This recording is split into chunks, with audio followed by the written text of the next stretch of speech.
चलिए, सोमवार की सुबह नए और एक और एक्साइटिंग हफ्ते की शुरुआत होती हुई। क्या बढ़िया नोट पर पिछले हफ्ते का हैंडओवर मिला, तो एक्साइटमेंट तो इस हफ्ते के लिए वैसे ही बनता है। फ्राइडे के सेशन पहले आपकी स्क्रीन पर वो 10 बजे आनी थी आरबीआई की क्रेडिट पॉलिसी, मॉनेटरी पॉलिसी, और कह लीजिए वो बोल्ड, बूस्टर, बजूका, ब्रह्मोस, जो कहना है कह लीजिए, पर आरबीआई ने गजब कर दिया था। गवर्नर साहब और उनकी टीम ने एक बढ़िया सरप्राइज रखा भारतीय बाजारों के लिए, और वही रीजन था स्क्रीन पर जबरदस्त हरियाली का। पॉलिसी अनाउंसमेंट के बाद तगड़ा बुलिश डोमिनेंस आपकी स्क्रीन पर। वो कहते हैं ना, लंबे अरसे से अपन इंतजार कर रहे थे वो इंपॉर्टेंट रेजिस्टेंस के बैंड को ब्रीच करने का, उन क्रूशियल रेजिस्टेंस जोन्स के फाइनली हम पार करके कामकाज करते हुए नजर आए। ब्रेकआउट मिला, बुल्स का क्लियर, वो कहते हैं ना, अपर हैंड था, वो फ्राइडे के सेशन में दिख रहा था।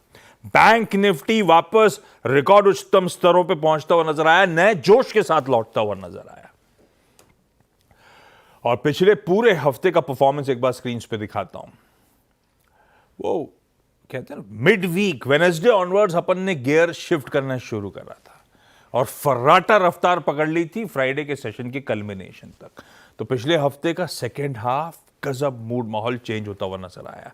और फ्राइडे के उस मूव से हुआ क्या, net net Nifty 1% week on week के गेन्स डिलीवर कर गया। निफ्टी बैंक 1.5%।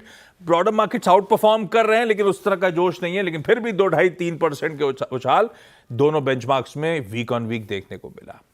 और एक और चीज दिखाता हूं, फ्राइडे के अपमूव के चलते हुआ क्या, 2 हफ्तों से मामला गड़बड़ाया हुआ था, वो कंसोलिडेशन बैंड में फंसे हुए थे भारतीय बाजार। फाइनली 2 हफ्ते की वीकनेस के बाद वीक ऑन वीक जो गेन्स दिखाए मैंने आपको, उसके चलते हालात थोड़े से पटरी पर लौटते हुए नजर आए। खैर, अब सब कीनली वॉच करेंगे। आरबीआई ने तो अपना काम कर दिया, बैंक्स किस तरह से ट्रांसमिट करते हैं, इंडिया इंक कैसे रिस्पॉन्ड करता है, ग्रोथ को वाकई कितना तूल मिलता है, ये सब अभी देखना है। ट्रांसमिशन की शुरुआत हुई है, जो हेडलाइन में कुछ हद तक मेंशन था। इन सब के बीच में गिफ्ट निफ्टी कह रहा है फ्राइडे के उस बेहतरीन अपमूव्स के बाद 0.1% 70-75 पॉइंट और इन ग्रीन हम लोग शुरुआत करते हुए नजर आएंगे। हमारे एशियन पियर्स आपकी स्क्रीन पर है। अच्छा, एशिया में एक चीज ध्यान रखिएगा, फ्राइडे को मेरे ख्याल से साउथ कोरिया और सिंगापुर के मार्केट्स बंद थे, तो वो एक दिन के वो लॉन्ग वीकेंड के बाद लौटे, इसलिए उनकी चाल पे ज़्यादा नजर मत रखिए। तो अदरवाइज मिला जुला सा कामकाज है। हेडलाइन में हम लोग रिजॉइस कर रहे थे, यूएस चाइना ट्रेड वार था, खुद चाइना के बाजार भी कहाँ खुले हुए, क्यों दिखा रहे हैं? थोड़ा टाइम दीजिए, 7-10 के आसपास चाइना के मार्केट्स खुलेंगे। खैर, चाइना रिलेटेड डेटा स्क्रीन पर आ रहा है, शायद इसलिए दिखा दिया, लेकिन ठीक है, एशिया मिला जुला है। यूएस का हैंडओवर, भाई जब हम ताबड़तोड़ तेजी और अच्छे मूड में थे फ्राइडे को, उस समय 3:30 बजे जब सेशन की समाप्ति हो रही थी, यूएस के फ्यूचर्स भी ठीक थे, 1/3 से 0.5% ऊपर थे।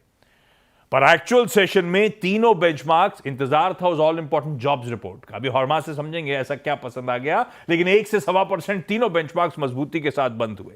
और ऊपर से आज के फ्यूचर्स लार्जली फ्लैट है, तो हैंडओवर ठीक ठाक है। जहां छोड़ा था यूएस के फ्यूचर्स को फ्राइडे के उस सेशन के चलते, जो तेजी तूल पकड़ी उसके चलते, आपको तीनों बेंचमार्क जहां छोड़ते उससे ऊपर ही दिख रहे होंगे। और उस तेजी में एसएनपी पहली बार गया क्या 6000 के पार?